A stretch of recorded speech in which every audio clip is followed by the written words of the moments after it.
And I promise, if I would have known these steps before I was natural, I wouldn't be dealing with what I'm dealing with right now.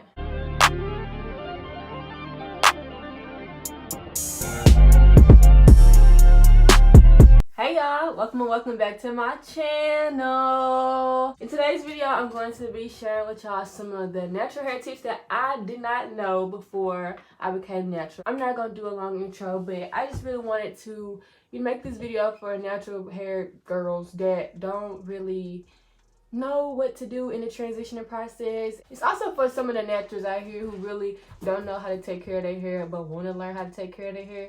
I was one of those naturals probably about 3 months ago.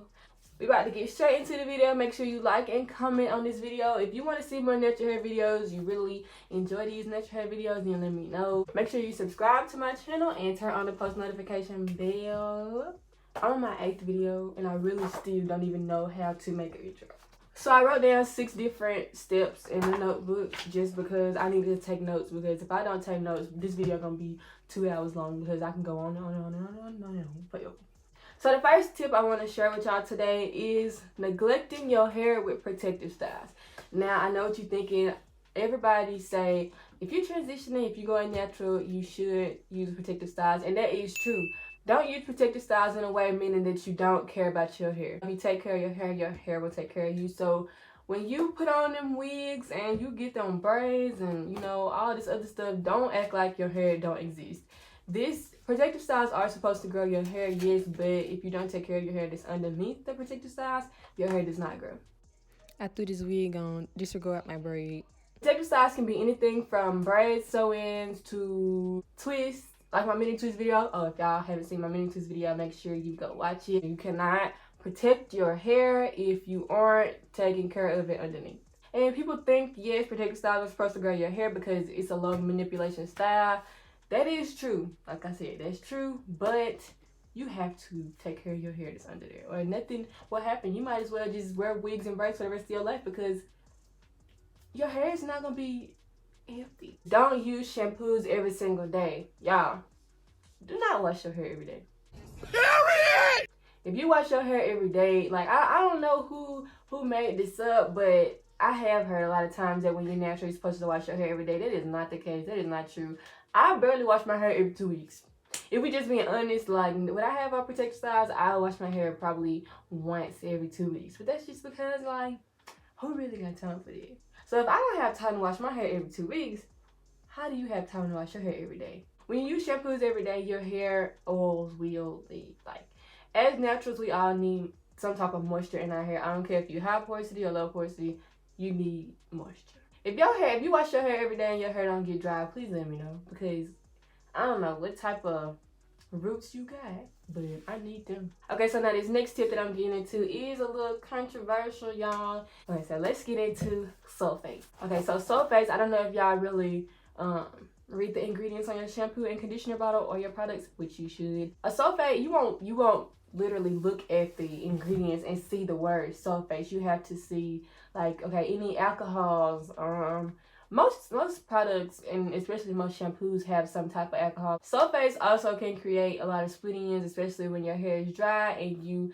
not using a low manipulation style. You can create a lot of frizziness, split ends, whatever, the whole 9 yards. So okay, there is a negative side and there is somewhat of a positive side for sulfates.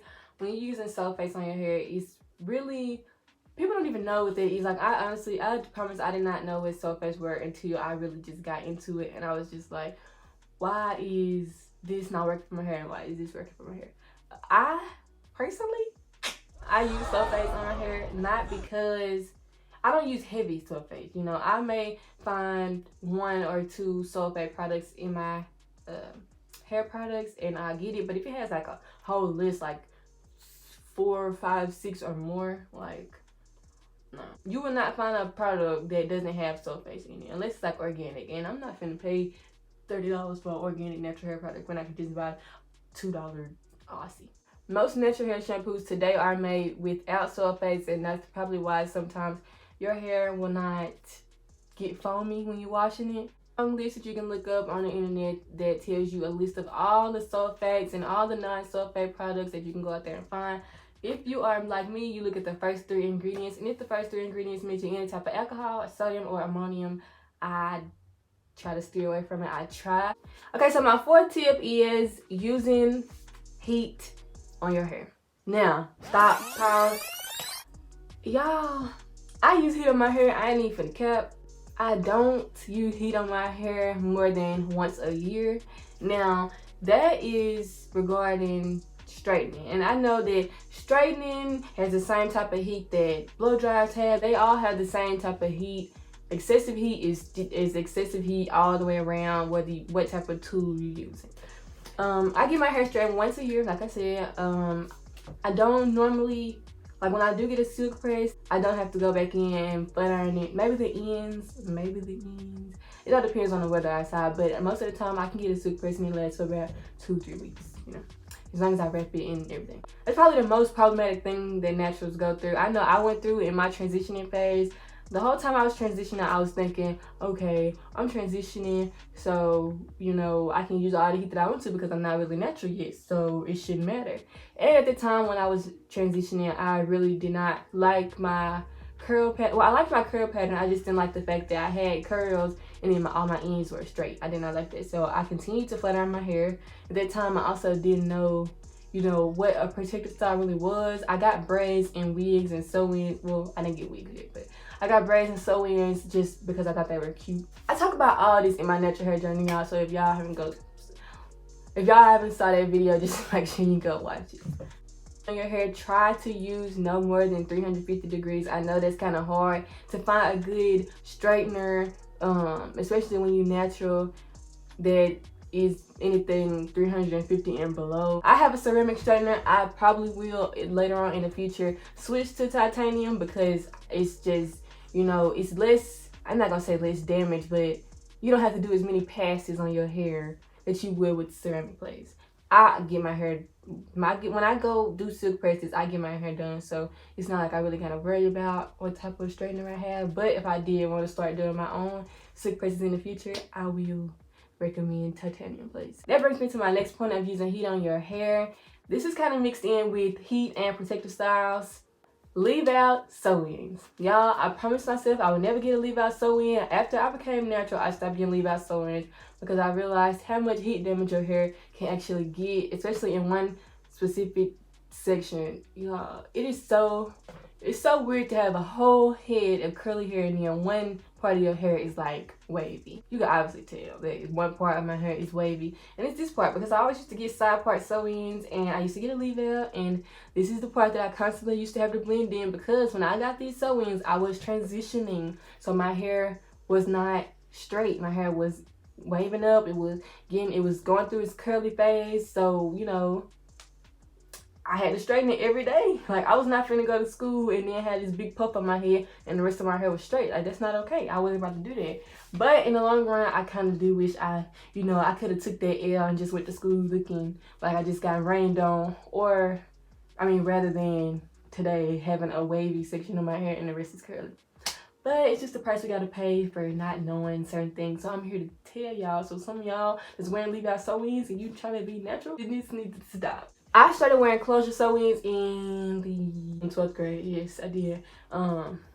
First of all, I don't even get sew-ins no more. I hate sew-ins. I hate the process of taking out a sew-in, so I just started getting wigs. This is a wig. I have another wig. I highly recommend wigs for girls that are trying to, you know, get some length, but wear a protective style and not damage their hair at the same time. I recommend wigs. Or if you want to, you can get a closure sew-in or a frontal sew-in. It's whatever. Just try not to do leave outs because leave outs will hurt you. Leave outs are not your friend. Leave outs are not your friend. I don't care how natural you want to look. I'd rather look like my hair is a wig than fry my hair and then, yeah.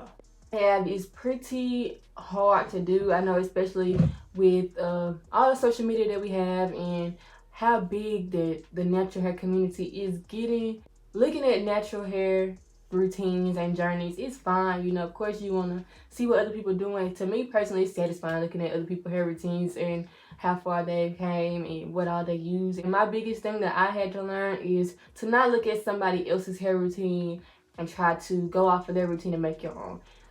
Everybody does not have the same hair. We don't have the same type of hair. We don't have the same porosity. I never can, I know I said that word earlier, but I can never get it right. Porosity. I think it's porosity. You can never look at one person and be like, okay, because she might have your same natural hair type, but she may not have the same density. And what may work for you may not work for somebody else. But it's okay to get ideas, but it's not okay to want to copy that exact same routine.